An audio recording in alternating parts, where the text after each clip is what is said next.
Io non so per quale motivo, ultimamente sogno sempre che sto giocando una partita e sto facendo gol, eccetera, eccetera. E io ho giocato nei 3 stadi più belli del mondo. Maracanã, Wembley, che abbiamo vinto la Coppa, e San Siro. Sai, nella vita sarebbe bello uno poter tornare indietro e giocare una partita sola. E io avrei scelto San Siro.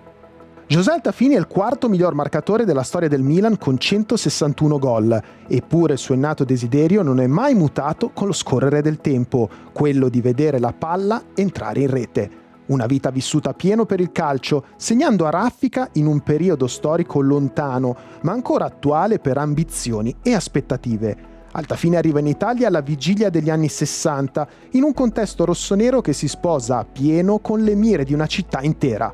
Il desiderio di cambiamento, di modernità, che pone le basi della Milano contemporanea, aperta all'innovazione, così come il diavolo che, affascinato dall'allora nuova Coppa dei Campioni, non si accontenta di dominare solo tra le mura domestiche, vuole brillare oltre confine.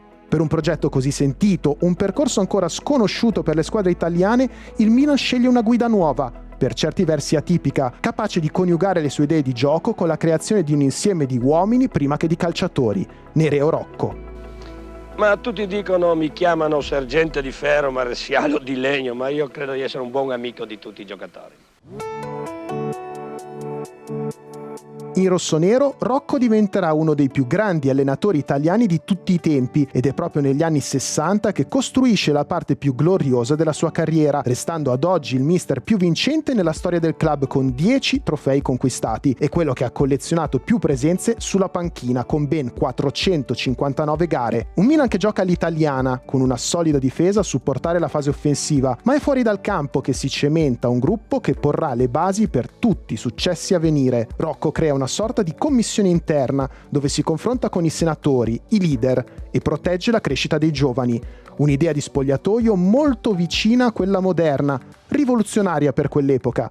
Oggi quando vedo la televisione con tutte le maglie appese dei giocatori, allora no, allora arrivava l'allenatore e ti dava le maglie così.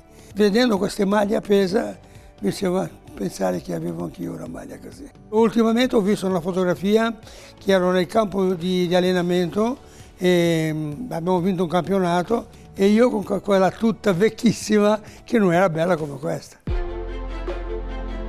Quella scritta Milan, portata con vanto sul petto, spingerà per la prima volta i rossoneri sul tetto d'Europa. Il trascinatore per Nereo Rocco sarà proprio il suo attaccante di riferimento. Altafini vince il suo secondo scudetto personale nella stagione 61-62, conquistando così l'accesso alla Coppa dei Campioni dell'anno successivo. Il resto sarà storia. 14 gol, di cui 2 nella finale contro il Benfica di Eusebio, e quando un sogno si avvera, talvolta non si è nemmeno preparati a riconoscere la dimensione dell'impresa. Io mi ricordo che quando sono arrivato in Italia, passando qua in Italia che col Brasile che andavo ai mondiali del 58 in Svezia, io ho visto la finale di Coppa dei Campioni, era Milan-Real Madrid e è finito 3-2. E lì mi sono innamorato veramente della Coppa dei Campioni. Non mi sono reso conto di aver vinto il mondiale, perché io ho 19 anni, Pelé aveva 17, però Pelé era più avanti di me. Io ero ancora bambino, ragazzo. E poi l'altra volta è stata anche la Coppa dei Campioni. Io non mi sono reso conto di quello che stavo vincendo. Insomma, io oggi quando vedo i giocatori che alzano la Coppa, che si abbracciano tutte, me ne rendo conto l'importanza che avevo allora. Ricordi indelebili, storie di un calcio che è ancora ispirazione per il domani, e se la prima volta in cima all'Europa non si scorda mai, tantomeno si può dimenticare il condottiero, o meglio dire il Paron, che ne è stato artefice e ispiratore, un soprannome che identifica una personalità forte, unica e entrata di diritto nella leggenda rossonera, tanto da vegliare ancora oggi nel cuore di Milanello con una statua in suo onore, che dall'ottobre del 1987 guarda e scruta i campi di allenamento a futura e perenne memoria di un'era indimenticabile.